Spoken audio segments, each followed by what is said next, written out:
Hi guys, it's me, the Suds. I realized as I was editing this that I may not have looked into the camera that much during this video, and I want to apologize for that. I was just so excited to talk about these movies, and I'm very exhausted mentally and physically, and I guess I was just like, wow, I don't know where I'm going with this, but I just want to apologize for that. So if you get turned off by this video because I don't look into the camera a lot, I apologize. But I hope you guys enjoy me talking about my favorite films of 2021. Enjoy the video, guys. Hello, everyone, and welcome to my top 10 best films of 2021. This is a video that I'm very excited to bring you guys today. And I just want to tell you guys right off the bat, making this list was really difficult. I'm telling you guys, there were so many wonderful films that I got to see in 2021. One of the reasons was because they just plopped a lot of films from 2020 and just dropped them into 2021, and for obvious reasons, of course, but also there was just so many great films that were probably scheduled to come out this year, and then they came out and they just wowed us, and it's like, oh my god, there's so much to choose from. What do I do? Help me! But I am really excited to tell you guys my favorite films of the year. And before I get into telling you guys my favorite films of the year, I just want to give you guys a rundown of this. This is my personal list. This is how I feel. If you don't agree with my list, that's totally fine. Don't come at me for expressing my opinion. I'm not going to come at you for expressing your opinion. This is just my list. These aren't objectively the best movies ever made, but they're just the films that stuck with me more than any other film that came out in 2021. And I'm really excited to tell you guys about it. So because I saw so many great films, what I'm going to do first is go through my honorable mentions, and then I'm going to tell you guys my 20 through 11. Just say them. I'm not going to go into detail about them. And then I'm going to go into the top 10. So without further ado, let's get into the honorable mentions. The Power of the Dog, The Humans, The Last Duel, In the Heights, Petite Maman, Parallel Mothers, Malcolm and Marie, The Mitchells vs. the Machines, Nobody, Pig, Cyrano, The Lost Daughter, and The Tragedy of Macbeth. It was so hard to keep these films off the list. And now, just wait to see how harder it gets. That did not sound right. Oh my god. Now you're going to see how difficult it was to keep these films off the list when I tell you guys my 11 through 20. So here we go with that. Coming in at number 20, Judas and the Black Messiah. At number 19, Summer of Soul, or When the Revolution Could Not Be Televised. Number 18, Mass. Number 17, The Souvenir Part 2. Number 16, Titan. Number 15, 9 Days. Number 14, The Suicide Squad. Number 13, Zack Snyder's Justice League. Number 12, The Green Knight. And at number 11, Coda. God, Coda, keeping that off the list was... It's so sad that I couldn't put it on the top 10. But I'm very proud to say that I am pretty confident with my top 10 list.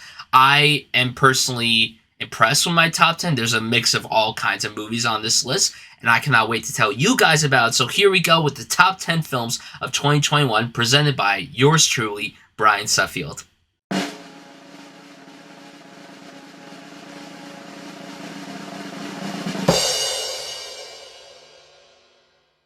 Kicking off the list at number 10 is Spider-Man No Way Home. In a year where we had so much superhero content and so much MCU content, and to the point where it just got so tiring, I wasn't sure what to expect with Spider-Man No Way Home. But I ended up walking out of it absolutely floored by this film. This is everything I wanted and more. Is it cluttered with fan service? Absolutely, and I'm happy to say it pays off greatly. The acting is strong across the board. Tom Holland took his Peter Parker to places I was not anticipating. The action sequences were exciting, and most of the comedy did hit for me, but my favorite aspect was the emotional heft. Pushing aside the elements of nostalgia, I was floored by the dark, depressing roads this film went down. The final act is on Endgame level in my opinion. Epic, devastating, and bold. You know, the theatrical experience of this was very euphoric. And it was the kind that we haven't gotten in almost 3 years. It was surreal seeing the things that I saw on the screen. And I'm happy to say it paid off tremendously, and there's kudos that needs to be given to John Watts and the entire team behind this film.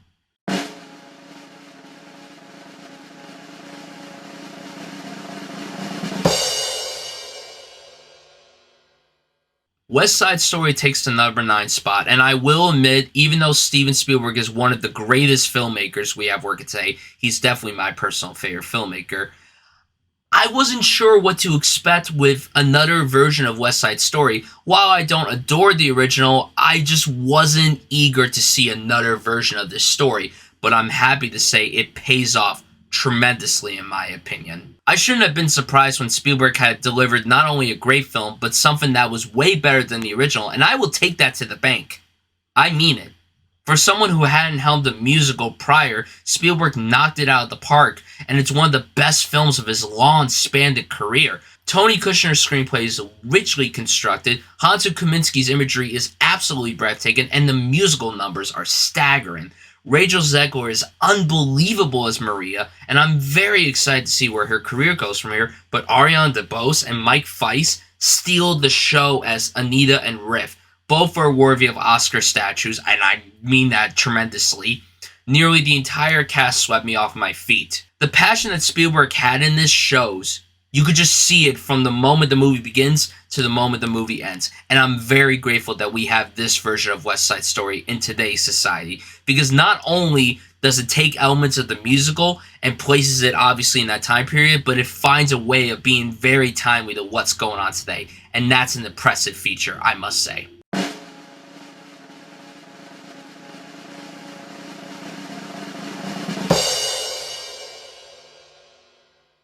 My number 8 is Red Rocket, and I just have to say that Sean Baker continues to knock it out of the park with all the films that he has out, and this may just be the funniest film he's ever had to date.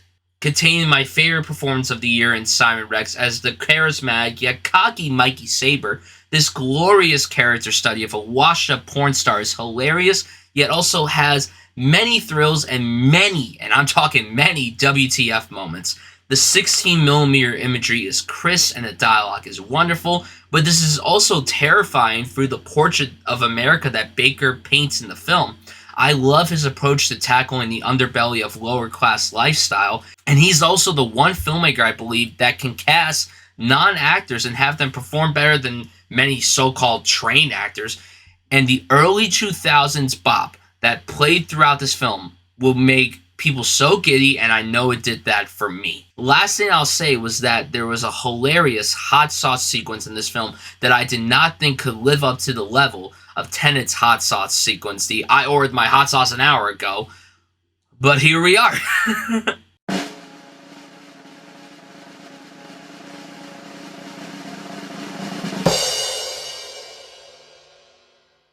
Number 7, we have Come On, Come On. I mean, come on, come on. If you don't have this on your list, then come on. You're a moron. I mean, come on. Come on. Mike Mills continues his streak of astonishing work with Come On, and what I did not anticipate was how speechless it was going to leave me. I can't properly describe how moved I was by this film, but the low-key yet honest approach really affected me. Similar to his other films, it tackles the theme of family and how, even when flawed, there will always be love surrounding you, as well as how expressing your emotions is crucial despite the possibility of being afraid of doing so. I could gush on and on about Joaquin Phoenix's wonderful and layered performance, but newcomer Woody Norman gives one of the best child performances I've ever seen.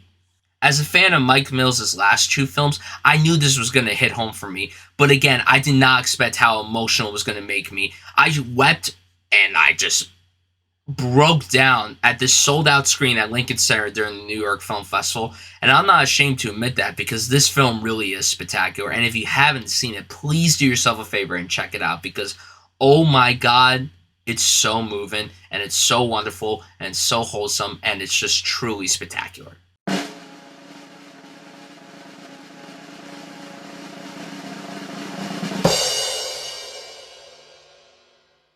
At number 6, we have Spencer. I wasn't sure what to expect walking into Spencer, but knowing that Pablo Loren was behind the helm, I knew we were going to get something completely different from the conventional biopic, and I was absolutely floored by it. This left me riveted.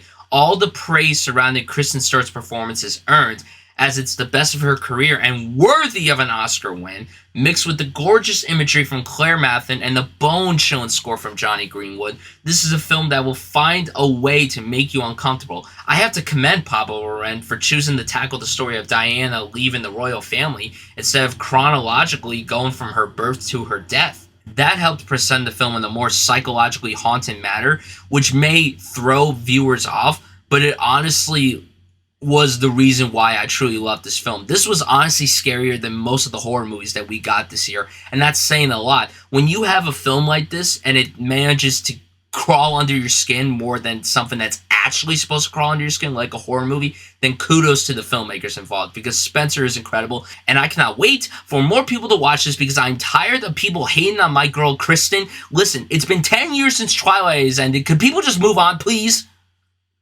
Jesus.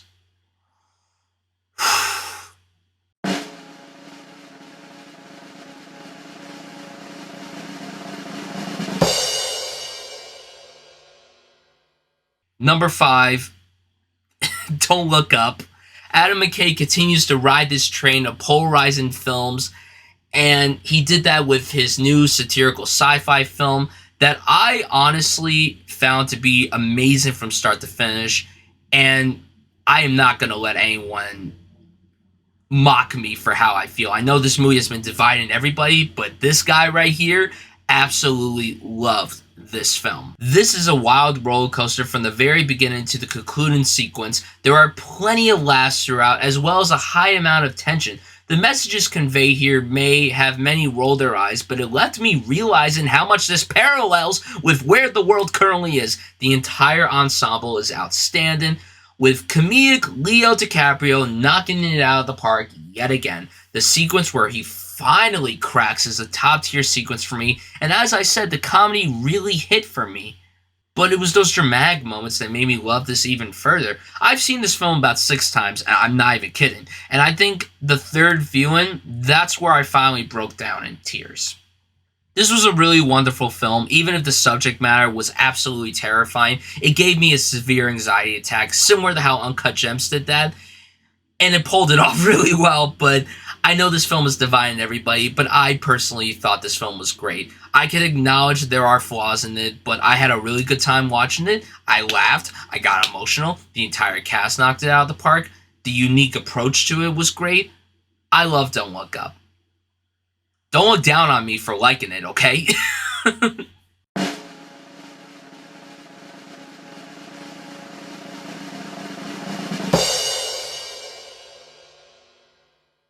Number 4 is Dune. After years and years of waiting for this to finally come out, and I won't lie when I say that I was cautiously optimistic when walking into this.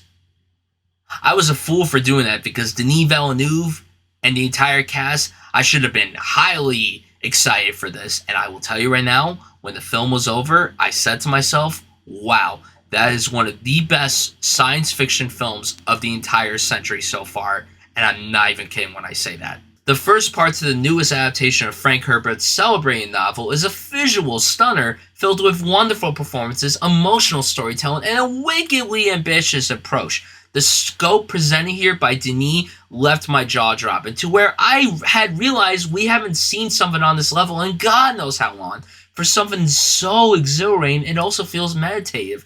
This isn't the kind of blockbuster that will win over all audiences, but I was left impressed, and that's come from someone who hadn't read the book or watched any of the adaptations prior. I was a newbie when walking into this version of Dune, and I know a lot of people were ticked off with the fact that this was just the first part of it, but I'm telling you right now, I have a feeling part 2 is going to be just as great as this one, and I cannot wait to see how Denis concludes this story.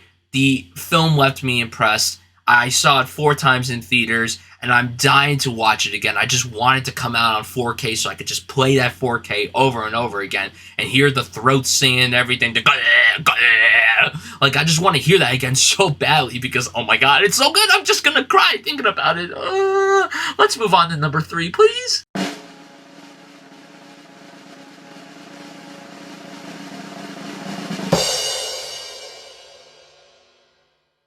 Number 3 is Tick Tick Boom. In a year where we had so many movie musicals and so many projects associated with Lin-Manuel Miranda, Tick Tick Boom was my favorite in both of those categories because, oh my god, I got obsessed with this film really fast, and I'm still kind of obsessed with it because, oh my god! A fantastic directorial debut from the legendary Lin-Manuel Miranda that acts as an energetic, lively, and moving celebration to Jonathan Larson, theater geeks, and all the dreamers that keep striving any way they can to follow their dreams. As expected from an actor like Andrew Garfield, he delivers a phenomenal performance, disappearing into the role of Jonathan Larson, who left such a staple on theater lovers everywhere. He was also able to showcase his chops as a singer, and it left me speechless. The rest of the cast was terrific. Robert DeJesus needs to be nominated for an Oscar. If that doesn't happen, I'll actually be really frustrated. The craftsmanship on display here is truly special. The final 30 minutes left me bawling uncontrollably, and even though I was already amped to see this, my expectations were highly surpassed. There was no one like Jonathan Larson, and it breaks my heart every day knowing that he is not able to see the legacy that he left, not only on theater, but just people in general. It just breaks my heart that he was taken away from us so soon. And, you know, this movie's a love letter to him and his work, but also just to dreamers. And that was a really impressive thing, I must say so myself.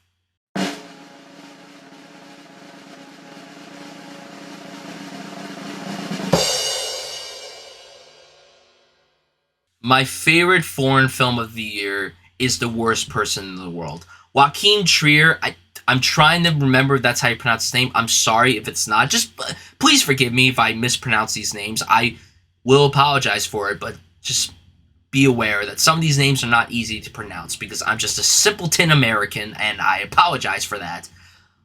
Let me be, please. This is a triumphant romantic dramedy that successfully balances humor and heart seamlessly, and it left me in awe. I was not expecting to walk out of this movie being so floored by what I had witnessed. Renata Renzve gives a beautiful performance as Julie, a character that manages to be relatable to everybody regardless of her age, encountering the struggles of finding what path you want to pursue. Whether it be with relationships, career choices, and personal choices, period. I can't even begin to express how relatable that is. I could care less about romantic comedies, but what I was given was completely out of left field, and I was smiling, crying, and thinking all at once. This is a masterclass. This is the best foreign film of the year. I could not stop thinking about this film when I saw it. It was my favorite film that I saw at the New York Film Festival. And I saw about 14 films, I believe. 13, 14, I don't know. But this was my favorite one that I saw at the film festival. I hope this does well award season. I want Neon to campaign the crap out of this movie because I don't know if it's going to even win foreign film awards. I have no idea what's going to happen. So let's make sure that this happens, and I hope more people get to see this. I know it doesn't come out till February in the wide release, but this film is a masterclass in every possible department, and the sequence where it freezes, that to me is the best sequence of a film in 2021, and I stand by that. That is the sequence I thought about the most, more than any other film this year. And yet, what's interesting is that this film is not my number one, but for a long time it was. And then I went to go see what ended up being my number one. This is a film that speaks to me on so many levels as a guy who went to film school, as a guy who loves movies, and as a guy who appreciates films set in the past, coming-of-age films, and just slice-of-life movies. And I think you guys know what it is. So my favorite film of 2021 is... Hi guys, it's me again. I totally forgot to bring this up, and I should have made a special mention to this. So I'm going to do it right now before I tell you guys my number one film of the year. One of the best things that came out of 2021 easily was Bo Burnham Inside. The songs were fantastic, the comedy was really great, but also the filmmaking of it was just genuinely impressive. The fact that Bo Burnham basically made this himself without any involvement is really impressive. And I know that some people have considered this a film, while some people have also considered this just a comedy special, but in my humble opinion, it's just one of the best things that came out of 2021, period. And, you know, it felt very relatable because it was tackling what we were all going through during the height of the pandemic. And it really was masterful stuff. And you heard all the praise about it throughout the entire year. And I stand by it because this is a fantastic piece of, I'm going to call it a piece of filmmaking. It's a work of art. Bo Burnham's a genius. And if you haven't watched Inside yet, you need to do yourself a favor and check it out because it is absolutely wonderful. And now back to Bryan, where he's going to talk about his number one favorite film of 2021. So my favorite film of 2021 is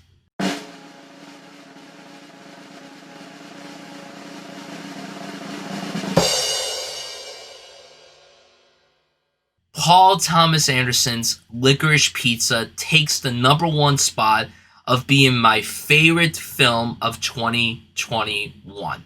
We already know that Paul Thomas Anderson is an incredible filmmaker. We all know this. He's made so many films that are celebrated by film geeks around the world. But this time he made something so self-contained, so relaxed, so soothing, so joyous, so warming, and just such a great time. Licorice Pizza stuck with me more than any other film I saw in 2021. And as soon as I finished it, I said to my friend, I need to see that again right away. And I've seen it 3 times so far. I would like to see it a few more times before it leaves the big screen. But I cannot even begin to express just this honestly might be one of the best films I've ever seen, and I'm not even joking when I say that. PTA created a beautiful time capsule that places you in the 1970s San Fernando Valley seamlessly and makes you want to tag along on the journeys of the 2 leads, played spectacularly by Alana Haim and Cooper Hoffman in 2 star-making debut performances. The rest of the ensemble surrounding them consisted of Bradley Cooper, Sean Penn, and Benny Safdie, knock it out of the park as well. Filled with a plethora of bops, stunning imagery, and rich dialogue, there was never a moment where I wanted this to end. I just wanted it to keep going because I was so amazed by everything occurring on screen. Pushing the online dispute to the side, the film was everything I love about filmmaking. It checked off everything that I look for, and for being the coming-of-age nut that I am, this was a treasure to see. And I will not forget seeing this at a sold-out 70mm showing at the AMC Lincoln Square in New York City, which is my personal favorite AMC. I took my friend to go see it. She had no idea what she was getting into, and she walked out of it being like, that might have been the best movie I've ever seen. Shout out to her. And it honestly is one of the best films I think I've ever seen. I have not been able to stop thinking about this movie. Like, just being in a crowd watching a movie like this where everyone was enjoying it and having the time of their lives, laughing, it got me teary-eyed. It's going to get me emotional just thinking about it because this is the kind of film that you want to see with film geeks, and you want to take your friends and your family to go see it. And it's honestly a film that a lot of people are loving. And I think if you take someone that isn't the most common movie watcher, they might get a lot of enjoyment out of it as well. Especially if they grew up in that time period of the 70s. I would say it's worth it. This was the best film of the year for me. My favorite film of the year. I hope this does well award-wise. I know it's not currently the front runner for Best Picture, but it really should be. And yeah, I absolutely adored Licorice Pizza. That is my favorite film of the year. And guys, that is the end of this video for my best films of 2021. Thank you guys so much for watching. I want to know your guys' favorite films of 2021. Tell me down below your list. Let me know what you think of my list. Let me know some things that you may be like, oh, you didn't include this and you didn't include that. Like I said, there were just so many great movies that came out in 2021. And I'm really glad that we had a great year for film. It may not have been the best year, period, but for movies, I would say it was a pretty great year. Thank you guys so much for watching this video, and I will see you guys next time. Take care, everybody.